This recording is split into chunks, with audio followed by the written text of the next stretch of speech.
Everybody, happy hump day to ya. On the wall you see featured a Grow Wavy piece.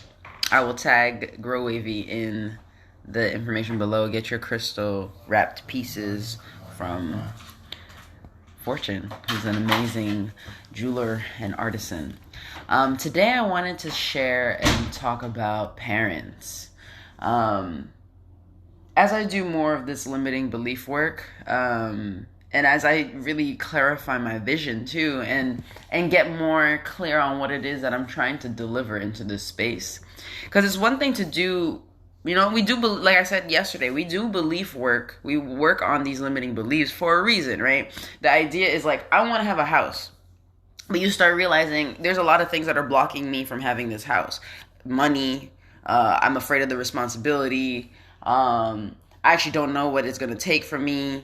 I have a debt problem. Like, all these things start to come up. I don't deserve it. It's going to be really hard. Those things that come up, those are the blocks that happen. And those are things that are rooted in past experiences, conditioning, beliefs that you were taught about money growing up, what you saw with your parents growing up in regards to how they ran the house, how they uphold a house, what they even say to you nowadays about their currently upholding a house, the way they spoke to you about being a burden or not, the way they spoke to you about just responsibility, how they cared for you, those kinds of things, right? All those things feed into your beliefs.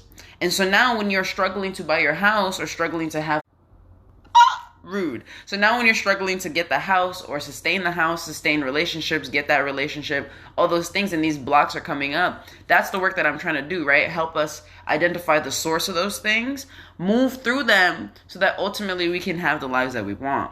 And I have found myself, when you don't have that outcome, the end desired goal of that's where I'm trying to go, you end up ruminating and you end up just swirling in the same spot over and over, right? So the reason I bring this up and what I'm talking about today in regards to parents is that a limiting belief is, like, in and of itself, it's my parents' fault.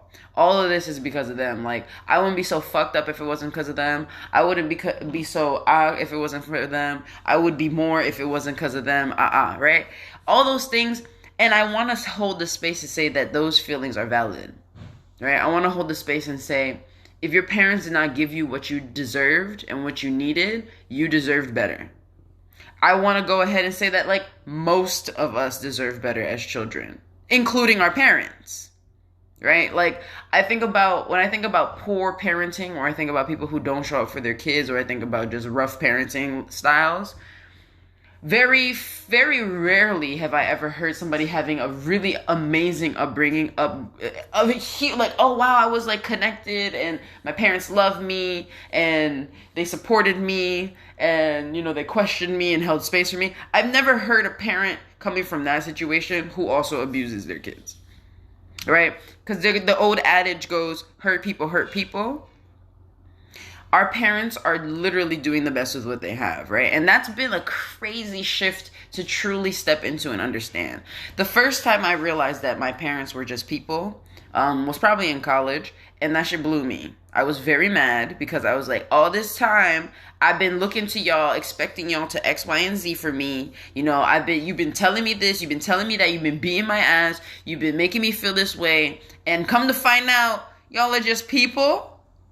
Y'all are just regular ass people, and you just happen to have me. You didn't have no book. It don't make you more qualified than me.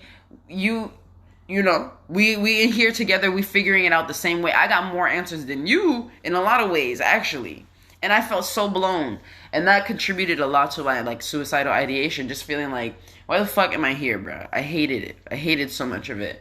And, like, ever since then, in college, this whole journey of my life, this whole process, this time period, these seasons have been about holding space and better understanding my parents. So, like, it's one thing to be like, yeah, I can understand that you're fucked up because you were fucked up, but really, like, to understand, like, thinking about how I felt in my childhood in moments and how I really didn't like it, but then thinking about how that was even magnified for my parents and how they didn't have the language at all to speak about it. And coming from a more authoritarian background, if they even try to bring up feelings, they would get their ass beat some more.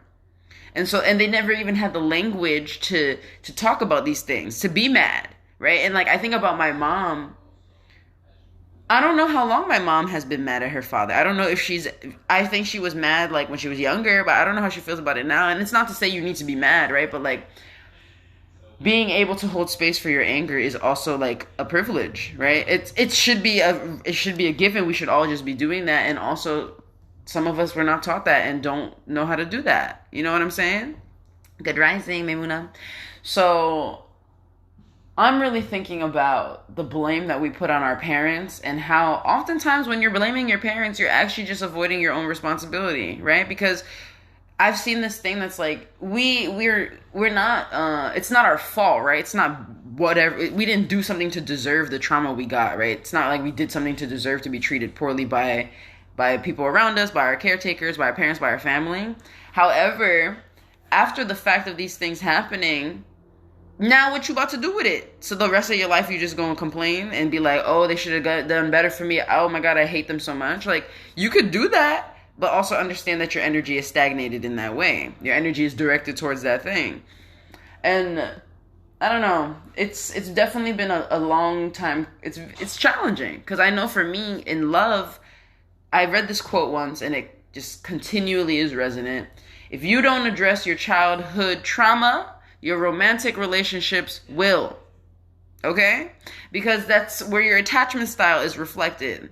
I've spoken about attachment styles before, and I'll speak on them really briefly again. Attachment style is how you attach to your parent growing up, right? So when your parent, anytime a parent leaves a space from children, the child is stressed out. A secure attachment is when your parent comes back and you're chilling. You're like, all right, we reintegrate. I understood, we got boundaries. You went over there, you came back, I'm over here, but nothing changed about our relationship. We're good. Anxious attachment is when the parent leaves, they're like pressed, and when they come back, they're still pressed. It's like they couldn't get over the fact that the parent left, and they feel this anxiety of like, when are you going to leave again? I can't handle that. Avoidant, from what I understand, is like they were stressed when the parent left and they kind of soothed themselves, and when the parent came back, they stayed to themselves and stayed soothed, like, I'm not going to let you hurt me again because you done hurt me the first time, and I'm going to be over here, Then there's fearful avoidant, which I learned about within the past year. Which is a mixture of anxious and avoidant, which is kind of this push-pull energy where you really want intimacy, but when it gets close, you be like, whoa. And it often comes from when your caretaker was unreliable in their safety. So like, if your parents beat you, you were probably terrified of them, so you would run away. But then who would be there to comfort you? Often the same people, right? And so that kind of creates a wonky attachment style. And so I bring up all of this to say these things will come up for you when you're in romantic relationships, because it will be what you seek from your partner. It will be how you show up with your partner. It will be what you run from with your partner. Like, all those things are relevant.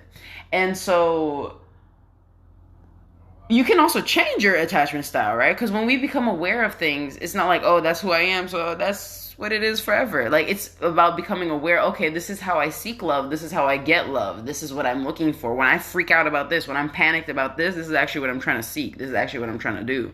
And I feel like a lot of time when we start finding out healing, I don't want to say it's the first step, but there's an element, there's a stage where it's just about blaming. Oh, well, my mom talked to me that way, that's why I talked to you this way. I never learned this, so this is why right? And it's valid. We could do that, and that's true, right? Like, I never, and I can be honest and say, I did not know about, like, effective, calm communication until much later in life, right? And also understanding that my mom used to freak out and berate me, good rising Sultan, and like, I've seen her yell at other people, right? I've seen her like freak out on other people. And so I literally have not really seen other people close to me communicate powerfully and impactfully that is not also violent. And also for me to be like, oh, well, that's the only example I've ever had, so I'm going to continue doing that. No, because I have the access to different things. And I have seen other people, and I also have seen her and been like, that's not what I like. I don't want to engage in that way. I don't want to replicate that. So why the fuck would I go and replicate that? Watch it. Excuse my language. I just feel like it's so appalling when people be like, I want something different, but I'm going to act the same way. Right? Like, I want my parents to care about me. I want them to give me empathy. I want them to consider me, but I'm not going to do none of that for them. And I'm saying, again, when we're all in different stages, that's fine. We're allowed to be like, fuck them. But don't expect the same thing back. That's my point always, bruh. If you're not gonna hold space for somebody, don't expect people to hold space for you. We can like want that for ourselves, but if you have an inability to do so, you can only like hold yourself and accept the people around you as much as you accept yourself. You dig? So I don't know. It's something that is definitely resonant, and this is something that somebody brought to my attention, just speaking on their parents. And I've been thinking about my own, and like thinking about how I move with my mom versus how I move with my dad. Like when I'm with my dad, a lot of the time, because he's shown me that he wants to do the work, it feels a lot more, our relationship flows a lot better, right? And like we can just talk about things, and it doesn't have to have blame in it, and we can just like share, because he's in therapy. He's sharing the things he's learning, I'm sharing the things that I'm learning. He's like, yo, you said this years ago, and like we get to have a conversation because he's at a different level. But then when I think about, hey, what's up? But then when I think about my mom is also in therapy, but she's going through a very different process. She's in a different level, different space of what it means for her to take responsibility, right? And so sometimes I find it challenging to talk to her, but I also find that I've been judging her, right? I'm like, why are you not moving as, cuz that's not where she's moving at, right? And is it supportive of me to be like, clocking her growth? Like, what you trying to do? Oh, you not growing fast enough? Oh, these are all the reasons why you're still...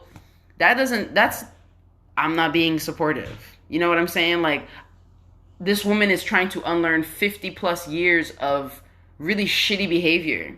It's not going to change just because she went to 3 sessions. It's not going to change because she started therapy for a month. It's not going to change even because she started therapy.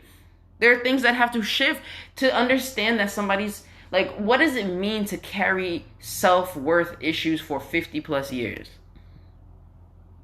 What is it like to be told that you were beaten because of X, Y, and Z, and now you carry that and you have your own... You have to make sense of your whole world for yourself to try to figure it out for yourself. And now change all of that? That shit is a lot. That shit is a lot. And I don't know.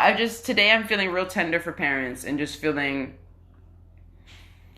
Like, yes, we deserve so much. We deserve the best. I did not deserve some of the treatment that I received as a child. Like, and I can validate myself and hold space for my pain, and also simultaneously be able to hold space for the fact that my parents did not get what they deserved either. How can I demand them to give me something they never got? My mom, like, just a brief share. My mom grew up in a really abusive household. Like, when she tells me stories, I don't hear the love. I think love maybe existed between siblings, and her siblings and her don't even talk like that anymore. There's only like one of them that she's connected to. She has 3 other ones, you know? Like, I say that to say, my mom's like, I literally didn't know what love was before I had you. Like, it was through having you that I learned about love, right? And obviously your first love can be quite toxic. And I think about like how toxic it was to grow up and develop and share with my mom and learn a lot of things through like growing up with her. And like, this is what freaked me out when I first learned about narcissism. It freaked me out because I was like, so I'm a victim of this thing that I didn't even know I was a victim of. Oh, my mom was like, she's this horrible person, incapable of like taking accountability, incapable of loving, like her defense mechanisms are out of control and she just wants to hurt me, and she's manipulative and like love bombing and all these things. And I was like, these words are helpful and it helps me validate my experience. And I'm glad to have the language for it. And also, it feels yucky to feel like, oh, so I shouldn't love my mom because she did X, Y, and Z. And like, to love her means that I actually don't love myself. Oh, if I'm not drawing certain boundaries with her, that means that I don't care about myself. It's just very interesting. Alyssa, you say, I saw my father lose the desire to live because of severe lack of self-love. And I knew that I needed to really establish deep self-love now so that I can find fulfillment even in my later years. Absolutely. Thank you for sharing that, Alyssa. Like, it's so real watching our parents not love themselves and how it eats their lives and how it changes our lives. And like, we can be resentful, right? We could be like, fuck you, like you should have gotten help, you should have. But that's not what they did. That's not what they thought was possible for them. That's not what they wanted, right? That's just not the course of action that they went down. And like, We can always want better for people, but people are going to choose what they're going to choose. And I think it's so important to help people, to support people in making choices for themselves. Like, so, for instance, if somebody's smoking cigarettes, it's hard to quit, right? So, like, offering them support. You could also be the friend that throws out all their cigarettes and, like, puts them in rehab, right? There's different levels of friends, but also just, like, holding space and grace for, like, this is hard. This is hard shit that, like, sometimes never been taught. Like, things that have never been, like, addressed. I just think about, imagine, like, I think about the feelings that I feel and, like, how invalidated I felt when I shared those feelings with my parents. And even sometimes, like, when I try to talk about stuff and they be like, what? Or my mom is like, I don't know what you're talking about. But thinking about, if I grew up with that my entire life and I had to constantly justify my own existence and, like, create my own rules and create my whole world to, like, sustain myself, built around my very fragile self-esteem, it would be very challenging to make those changes. Maimuna says, knowing that parents often focus on those who have missed out as a child, and we will do the same for sure. I was reading this post recently that was like, it's funny how, like, people be like, oh, kids have it so easy nowadays. Like, like, isn't that the point? Don't we want our kids to do better? Don't we want people to have it easier? And that's the thing, too. I think there's this kind of bitterness and resentment that's like, I had to figure it all on my own, and y'all were supposed to protect me. You said you had all the answers, and now it turns out you don't got no answers. You just like me. And there's this kind of anger. I feel like there's no, I don't know, being angry at ignorance, to me, is really challenging. Like, it doesn't really make a lot of sense. Like, we gotta shift. We gotta shift. Because we also have to identify what is it that we feel resentful about. If we're jealous, we gotta say that. I feel jealous that my little brother gets to get away with shit in ways that I didn't.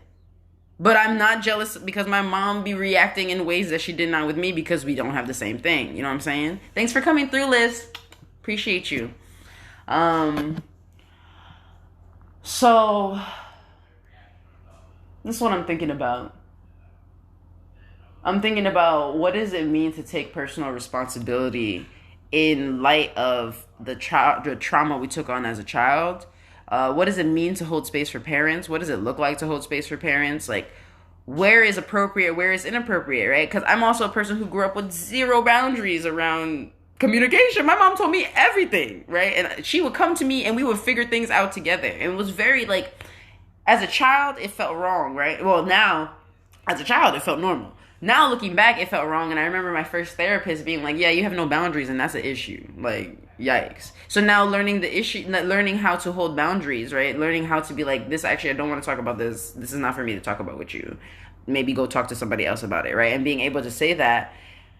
But should I still continue to get mad that she's trying to tell me a thing? No, like, because I can see that it's rooted in, I want a friend. I want somebody to talk to. And I've never really developed the social, emotional skills to have friends. Am I going to be mad that you don't know how to make friends? Or am I going to encourage you to go make friends? That's what I'm going to do. Yeah. I've been reflecting a lot on parents, because I love parents. Like, I love parental work. I think parents, there's such a beautiful place for us to create such possibilities in the ways that we raise children. That I'm really excited to see a lot of parents kind of taking a step back and being like, okay, let me, like, think about this, right? And also just, I don't know, just learning to have grace and compassion. Like, not everybody's going to acknowledge things the way we want them to. Not everybody's going to be like, hey, like, I'm sorry I fucked you up. I'm sorry I never came to your recitals. I'm sorry. Like, we want those things. Also, if we don't ask for them, we never going to fucking get them. But also, we can't have our self-worth hung up on their response, right? Like, when I tell my dad this, then he's finally he might still never do a thing. You might have just told him and he might laugh in your face. He might deny it. But it's about also, like, if you felt it was important enough to share, you fucking share that shit. And you told somebody. You know what I'm saying? Like, my dad could have changed or not changed. He could have continued on the same path. But I felt very, very, very, very happy, proud of myself, grateful and complete in how I showed up in our interactions and told him how I felt. The plus side is that he ended up changing his tune and like really taking what I had to say to thought and all of these things. But it also took him years. It didn't just all of a sudden happen. Marlo's saying, I also think a lot about what grace and trauma looks like in immigrant and non-white families. That communal obligation runs deep. Absolutely. There's also this, like, I don't know, like a toxic kind of grace, right? Where we kind of just like always have to accept, oh, well, you know, this happened and that happened, so this is why that happened. Or like, blood is thicker than water. Like, I think it's so important to just honor the flows of what we're doing. I didn't talk to my family for years. Like, when I went to college, I stopped talking to my family for about, I want to say for about 4 years, really. And then I was in contact with some of them, but like, I didn't talk to my mom for like 7 years while I was in college. Like, we spoke, but it was always very dry and not like a real intimate relationship. And I think it's really important to honor the flows, right? So when we need to take space from our family, we need to take space from them too, so that we can gain perspective. And not just stick with people because blood is thicker than water, or just stick with people because that's all we've ever known. Like, we also have to take the moments to be like, I gotta take a step back so that I can get my shit together so I can better support you, because I can't support you in this way. Or I'm not supposed to be the one to support you. You need to get someone else to support you. Or honestly, like, I think about the Five of Swords in tarot. If y'all know, it's like, it's two people kind of in the background and one person in the foreground holding three swords, and there's two on the floor. And it's kind of just like, sometimes you gotta leave the sticks where they fall, and the other people can come get them. That's not up to you.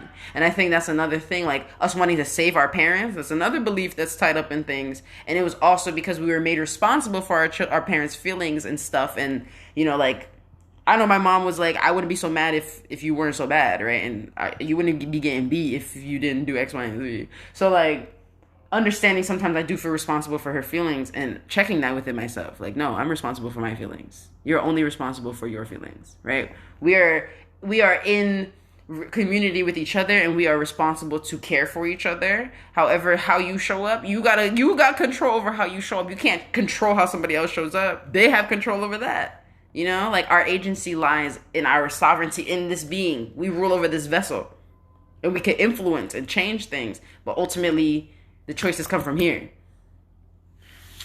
Yeah. And the grace comes from here. Like, I also think a lot of the time, the way we hold punishment tends to reflect how we hold self-punishment.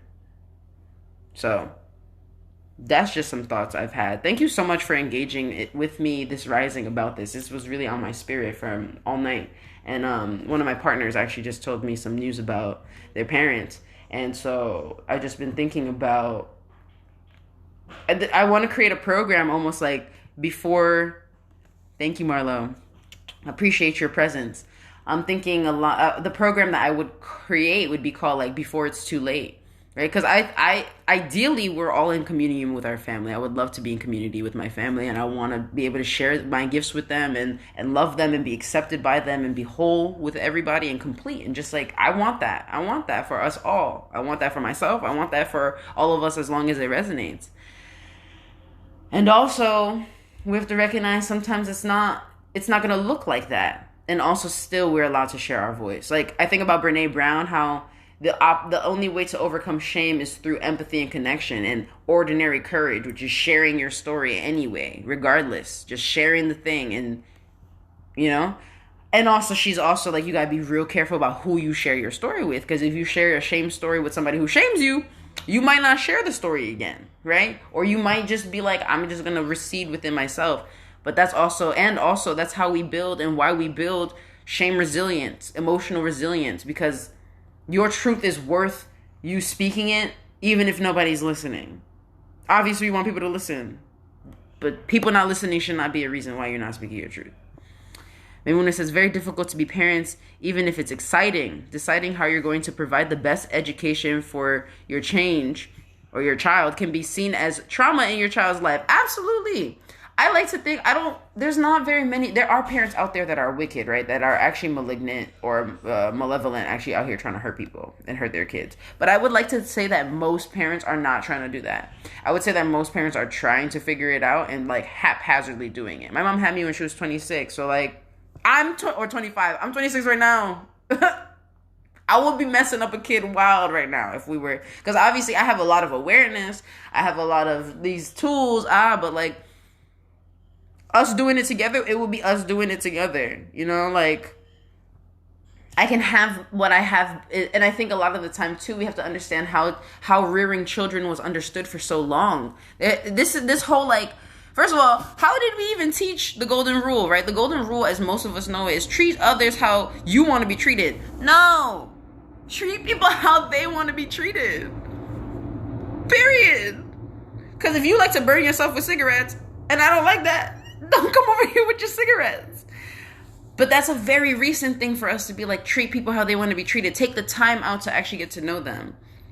A lot of the time, if I'm thinking about parents in survival, back in the day especially, like they were surviving. There was no time to like think about the optimal solution. Oh, like, what is best going to help facilitate my child's understanding? That's not the questions that were happening. It was like, bruh, we just trying to move. We trying to stick and roll. We trying to go. And I think it's so important to point that out to parents now so that they have the time. We do have the time now to take our healing into our own hand and take responsibility for ourselves, accept ourselves, the parts that we don't like, the parts that we do like, the parts that we're disappointed by. You know what I'm saying? So that's kind of my thoughts for the day. Something to leave you with is I'm curious, what do you attribute to your parents? What gifts of yours do you attribute to them? What curses of yours do you attribute to them or to your bloodline? And so that's one question.